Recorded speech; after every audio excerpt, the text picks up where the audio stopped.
शर्मनाक, निंदनीय और घृणित कार्य मैं इसको मानता हूँ।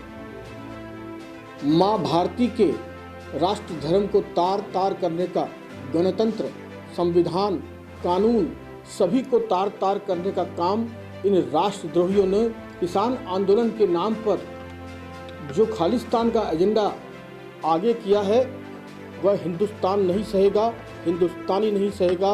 अखंड भारत की कल्पना लेकर जीने वाले हम लोग कभी नहीं सहेंगे। यह चेतावनी समझे या अंतिम चेतावनी समझे।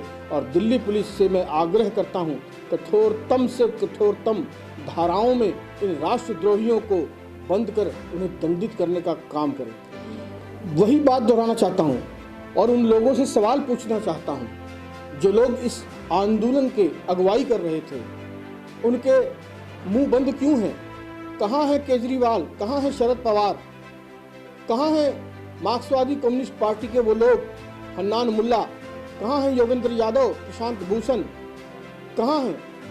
उन सब से सवाल ही नहीं किए जाने चाहिए। इस भीड़ को उकसाने के लिए राष्ट्रद्रोह का मुकदमा उन पर भी दर्ज होना चाहिए, ये मैं मांग करता हूँ। दिल्ली पुलिस को तो मैं सैल्यूट एक बात पर करना चाहता हूँ कि वो तो चाहते थे कि इस उपद्रव के कारण गोलियां चलें, किसानों की जिंदगियां समाप्त हो जाएं, ली जाएं वो गोलियां। लेकिन दिल्ली पुलिस पिट कर भी, दब कर भी, सह कर भी धैर्य और संयम के साथ अपना धर्म निभा पाई। इसके लिए उनको सैल्यूट करता हूं, क्योंकि कल गणतंत्र दिवस का अवसर था। पूरा विश्व हमारे देश की ओर देख रहा था। गोलियां बहुत चल सकती थी, जाने बहुत जा सकती थी, लेकिन अपने ऊपर झेलकर जो उन्होंने काम किया है, मैं उनको इस बात के लिए धन्यवाद करना चाहता हूं। पर आगे और बर्दाश्त नहीं करना चाहिए और इन्हें कहीं शाहीन बाग और सिंधु बॉर्डर जैसे जमावड़े पैदा नहीं होने देने चाहिए। अब पछताए होत क्या जब चिड़िया चुग गई खेत, जब आपने अपना असली चेहरा दिखा ही दिया है। पनेर जी अगर अपनी गलती मानते हैं तो एक एक गुनहगारों का नाम देश के सामने चिन्हित करके लाएं, तब मैं मानूंगा कि उनकी माफी मांगी हृदय से मांगी गई माफी है। देखिए, किसानों के अपने कुछ मुद्दे हो सकते हैं। भारत सरकार ने लगातार बातचीत का रास्ता खुला रखा है। हमने जब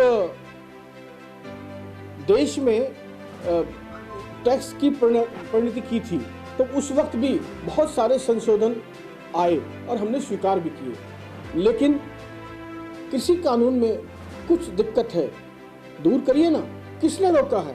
स्वागत है आपका, लेकिन जिद पर अड़ना, मने स्थिति देशद्रोहियों जैसी बनाना, उपद्रव करना, यह भारत का संविधान और कानून इजाजत नहीं देता है।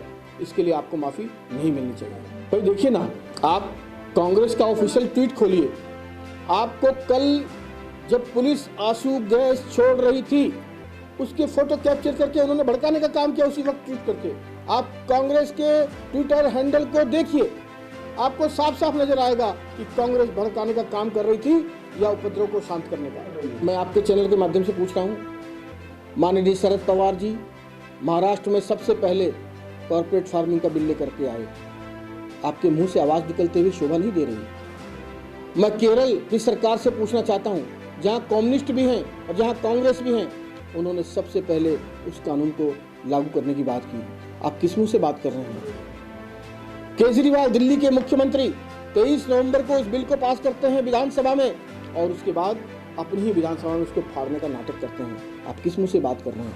तो सवाल उन लोगों से बनता है जो गिरगिट से भी ज्यादा तेज रंग बदल रहे हैं। हमारी तो मांग है कि राष्ट्रद्रोहियों को बख्शा नहीं जाना चाहिए, दीप सिद्धू को भी तत्काल गिरफ्तार करना चाहिए और जितने भी लोगों की फुटेज आई हैं पुलिस को मारते हुए, एक एक पर हत्या का मामला दर्ज होना चाहिए, जिससे आने वाली नस्लों को भी उनकी सीख मिल सके कि देशद्रोह और गणतंत्र और कानून और संविधान क्या होता है।